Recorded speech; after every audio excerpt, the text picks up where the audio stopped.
In California, twin siblings David and Jennifer spend their days very differently. Jennifer is a popular girl and goes on dates with any boy she wants. Meanwhile, David is rather shy and stares at his crush from afar while only imagining talking to her. He likes spending his evenings at home watching a black and white sitcom from the 50s called Pleasantville, to the point where he can recite every line of dialogue from memory. Sometimes he overhears his divorced mother arguing with his dad about custody, but David just turns up the TV volume instead of offering support. In the evening after their mother is gone, Jennifer wants to watch a concert with her incoming date and David wants to watch the Pleasantville Marathon. The twins fight over the remote control, which falls to the floor and breaks. Suddenly the doorbell rings and Jennifer answers it, only to find a repairman who claims to have come for the broken TV. Jennifer lets him in while wondering how he knew if nobody called him and noticing his old-timey van. As lightning starts outside, the repairman pulls out a strange-looking remote to give to David, saying this one has a little more oomph. On his way out, the repairman comments on Jennifer's date, not explaining how he knew that either. Afterward, David turns on the television using the strange remote. He and Jennifer start fighting over it again at the same time that the two teens on Pleasantville also fight over a book. Suddenly the remote glows and the twins are transported into the television. They are now part of a black and white world, and even their clothes and hair have changed to match the characters. At that moment George, the father from the series, reminds them it's time for school. It seems the twins have truly taken the place of the series siblings and the other characters even call them by the fictional names. The TV repairman appears and tells Jennifer and David that they are a miracle, and this is happening thanks to David's encyclopedic knowledge of the series. He also shows them that in their world, Jennifer's date arrives at the house but leaves when nobody answers, insulting her. The twins demand to be taken back, but the repairman is offended because they don't appreciate his gift and disappears. After they hide the remote, the mother Betty forces the twins to have breakfast, which is huge and full of greasy foods. Then the twins make their way to school, and David recognizes all the characters from the series. Jennifer is starting to freak out, so David insists that they have to play along until the repairman gets back. Suddenly a fire truck appears and a group of 5 firemen get out, but they're only here to get a cat out of a tree. As Jennifer complains about the situation, a high schooler named Skip says hi to her. Jennifer immediately likes him and now looks forward to going to school. Later in geography class, the teacher tells the students about the few streets in town. Jennifer asks what's outside of Pleasantville, confusing everyone else. The teacher just answers that the end of Main Street is just the beginning again. Meanwhile, David practices with the basketball team. He used to be bad at sports, but now he can land every throw without issues. Everyone else on the team scores every time too, confirming this place runs on TV logic. Then Skip approaches David to ask if he should ask Jennifer out. David recognizes this as the beginning of an episode and tells Skip that he should wait. Skip gets upset and fails his next shot, leaving everyone in shock. Realizing making out of character decisions may ruin this world, David rushes to tell Jennifer to go out with Skip. In return, Jennifer shares how weird her day has been. All the books are empty, and when she tries to light a tissue on fire, it doesn't burn. This explains why the firemen only rescue cats here. At that moment, Jennifer's giggling friends come to tell her that Skip is planning to ask her out and give her his pin, and Jennifer finally agrees to play along. Later at home, Jennifer dresses for her date with Skip and comments on the conservative clothes. David tells her not to worry because people don't get naughty in this world, which disappoints her. Afterward, David rushes to his job at the soda shop, where he's greeted by his boss Bill. Since David was late, Bill says he just kept wiping the counter without knowing what to do next. David makes him stop and explains that Bill can make fries even if David hasn't put the napkins out yet. In the evening, the soda shop fills with teenagers, including Skip and Jennifer on their date. Skip wants to take things slowly and is nervous about holding hands, which bores Jennifer so much that she goes to the bathroom for a break. To her surprise, there aren't any toilets. Her friends soon appear and show excitement over Jennifer possibly ending up in Lover's Lane with Skip. Now that she knows about that place, Jennifer goes back to the table and tells Skip to take her there. The couple leaves in Skip's car and David immediately guesses his sister's naughty intentions, so he tries to stop them to no avail. At Lover's Lane, Jennifer hits on a very nervous Skip and convinces him to do the dirty. Skip is very confused because his body never behaved like that before, so Jennifer has to explain it's normal and finally manages to give him his first time. Meanwhile, Bill shows up at David's home to tell him that he closed up the shop all by himself, which he never did before. Bill starts sharing how proud he is of being spontaneous for a change, but he freezes when Betty passes by and says hi. It's clear they're both attracted to each other. Later, Skip drops Jennifer at her house and David worries about how changed he looks. As he leaves, Skip is shocked to see a rose in the garden is actually red. The next day, David looks for the repairman on the television but finds nothing except for the Weather Channel, which always reports good weather. Later, during basketball practice, David sees Skip telling his teammates the things he did with Jennifer. Then when they throw the ball, everyone misses. Worried, David goes to Jennifer and tells her that she's messing with this universe. However, Jennifer points out the locals weren't truly happy before. At that moment a girl passes by blowing bubble gum that is actually pink, meaning Jennifer's idea is spreading. Soon dozens of couples end up at Lover's Lane to get dirty. This slowly causes things in town to change. The basketball team gets worse at basketball, the furniture store begins selling double beds, and more people start seeing colors here and there. David keeps on searching the television for the repairman to no avail. One night at the soda shop, David realizes that the teenagers are much more liberated than before, openly kissing and listening to rock and roll. He also finds Bill hiding behind the counter because he's run out of cheeseburgers and he's having an existential crisis over hating his job. David points out that people can't always like what they do, and Bill points out that's pretty sad. He also admits that his favorite time of year is Christmas because he gets to paint a mural of a different thing. Then he pulls out a book of photos and shows David all the different murals he has painted, which are quite good. Meanwhile at the barbershop, George and his friends discuss the fact that the basketball team has been losing. But when Mayor Bob comes, he tells them that's impossible because the basketball team never loses. At home, Betty and her friends play cards. One of the women talks about her daughter whose tongue turned pink and how the color has spread to her lips. Another woman says that she saw a green car in front of the ice cream shop. While Betty listens, she picks up her cards and is shocked to see that they have color. Later in the evening, Betty asks Jennifer what happens at Lover's Lane, so Jennifer has to teach her about the birds and the bees. Betty can't believe what she's hearing and says George would never do anything like that, so Jennifer teaches her how to do it with just her hand. Moments later while George is in bed, Betty draws a bath and follows Jennifer's instructions. She loves the sensation and when she reaches her climax, the bathroom gains full colors and the tree outside lights on fire. Seeing this, David runs to the fire station yelling fire but none of the firemen react, so David says cat instead. The firemen rush to David's house, but they don't know what to do with the fire, so David grabs the hose from the truck and puts out the flames while the neighbors come out to watch. The next day, David receives a medal for his heroism. After the ceremony, Margaret gifts him some homemade cookies, which shocks David because in the series she likes someone else. On the way to the soda shop, David sees a couple kissing and both of them are completely colorful now. Inside, he finds more colorful teens listening to jazz, but they all freeze when they see David. They want to know how David knew how to put out the fire, so he says that's what firemen did in the place he used to live. The group then asks where he lived and freaks out when he says that he lived outside of Pleasantville. David starts telling them stories of the outside world and a teen remembers a mention of a river in Huckleberry Finn, which he pulls out. The book isn't empty anymore, so Jennifer explains that while she was recounting the plot of the novel to the others, the pages filled in. However, it stopped midway because she never finished it.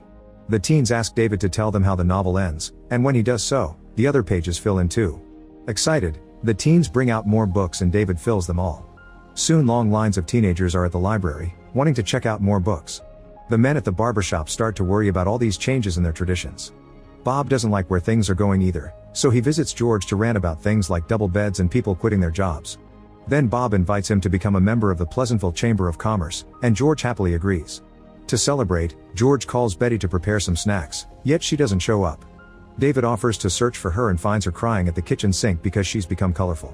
She's afraid of being judged by her husband, so David grabs her makeup and helps her look gray again. Now she can go out since George never stopped calling her name instead of actually standing up. The next day at the soda shop, David gives Bill a book about famous paintings. The sight of such beauty truly shakes Bill up and he says he'll never be able to paint like that because he can't see colors. Moments later, David asks Margaret out, and she agrees. Jumping in excitement, David returns home and is shocked to see the repairman on the TV. The repairman is considering sending the twins back because they're changing too much, but David just turns the TV off. Then David checks on Jennifer and is surprised to find her reading D.H. Lawrence. She doesn't understand why she hasn't gained color, so David suggests that perhaps it's not just doing the naughty that triggers it. Sometime later, David and Margaret drive to Lover's Lane for their date. Almost everything in this area is colorful, and most couples are reading to each other while also getting their colors. David shares some stories from outside Pleasantville and Margaret feeds him fruits she's picked, even going to a tree to grab a fresh apple. Meanwhile, Betty is walking through town and notices a large painting on the window of the soda shop. She goes inside and finds Bill painting in new styles. He invites her to look at his paintings and shows her the famous art in the book. When Betty notices that the woman in the painting is crying, she cries as well and accidentally wipes off some of her makeup. Afraid, she tries to leave, but Bill stops her because he wants to see her beautiful color and wipes more makeup off. At home, Jennifer is still reading when she realizes she's chilly, so she puts on a sweater. She also realizes she's having trouble with the words and puts on her glasses. It's as if she was slowly transforming into a local. At that moment, Skip throws pebbles at Jennifer's window and reminds her of their naughty date, but Jennifer says she's busy studying and dismisses him. Minutes later, Thunder appears for the first time in this town. George arrives home and calls for Betty, but she isn't around and didn't leave dinner ready for him. At the soda shop, Bill is painting Betty. When she gets up to observe the thunderstorm, she sees Bill's work and is surprised by the result. At Lover's Lane, it begins to rain very hard and everyone gets scared, so they run to a gazebo for shelter. David teaches them that rain isn't dangerous and walks out, laughing at the experience. At the same time, George also walks out in the rain, upset because his routine has been ruined. Not knowing what else to do, he goes to the bowling alley, where Bob and the other guys are horrified to hear his story. One of the guys shows a burn from an iron on the back of his shirt, explaining his wife has been distracted too. All the men hate losing control of their wives and agree to team up to fight against the changes in town. At the soda shop, Bill and Betty kiss. The next morning, the first rainbow ever appears over Pleasantville. Bill and Betty wake up and discover they're fully colorful, so is the soda shop. At home, Jennifer has also gained color. Margaret wakes up at Lover's Lane and is colorful too, but sadly David is still in black and white. Soon a town meeting is announced to discuss the changes. George tries to bring Betty to the meeting, but she refuses. An argument ensues as George says the color is temporary and that a wife should always have dinner ready for her husband, but Betty is done. She informs him she's prepared some meals for him in advance and teaches him how to heat them up, then she leaves. Meanwhile, David gifts Margaret her first umbrella, which used to be a theater prop. At that moment, a thug drives by and reminds them of the meeting while making fun of Margaret for being colorful. At the meeting, Mayor Bob addresses people's concerns about colors and says that they need to decide what is pleasant and what isn't, proposing to keep those categories separated. At the soda shop, Bill scrapes his mural off the window before noticing that Betty is coming towards him with a suitcase. The next day, many shops begin putting up signs that say no colors. A crowd gathers around the soda shop to stare in shock at the mural on the window, which is a painting of Betty with no clothes on. After checking out the mural too, David walks by the television store and sees the repairman on a screen. He wants to send David back to his world, however David refuses and just leaves. Suddenly he sees a group of high school boys harassing Betty, so David rushes to defend her by punching one of the guys. Terrified because they never saw violence before, the boys run away while David discovers he's finally gained color. Betty hugs him to congratulate him. Back at the mural, the crowd is shouting angrily and a man throws a rock through the window, breaking it. The crowd cheers and the need for violence spreads, so more people start attacking the shop. At first it's just the front, but soon they go inside and start destroying all the furniture, supplies, and other paintings. That night, the Grays start burning books in protest. Skip wants to burn Jennifer's book, but she snatches it out of his hands and runs away. She bumps into David and the girls, and together they go to the soda shop where they find Bill tidying up. The group immediately volunteers to help him. Soon Bob holds another meeting at Town Hall, telling the citizens that they need to set a code of conduct for the town. Later David reads the new rules to the colorful people at the soda shop. The rules put a stop to vandalism and urge courteous treatment, but also announce the closing of Lover's Lane and the public library. Things like rock and jazz music, umbrellas, big beds, and colorful paint are forbidden. Everyone is upset and afraid to turn on the jukebox, but David turns it on anyway and reminds everyone to fight for their rights. That night, all the colorful people sleep at the soda shop. David promises Bill he'll paint again, and they get an idea the next day. The newspaper boy is surprised to find David and Bill sleeping underneath a colored mural that depicts various prohibitions in the town, like couples kissing and books burning.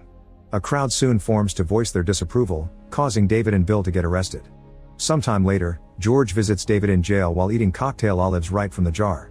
He explains that Betty left 3 days ago and that he can't tell what day it is because his routine was broken.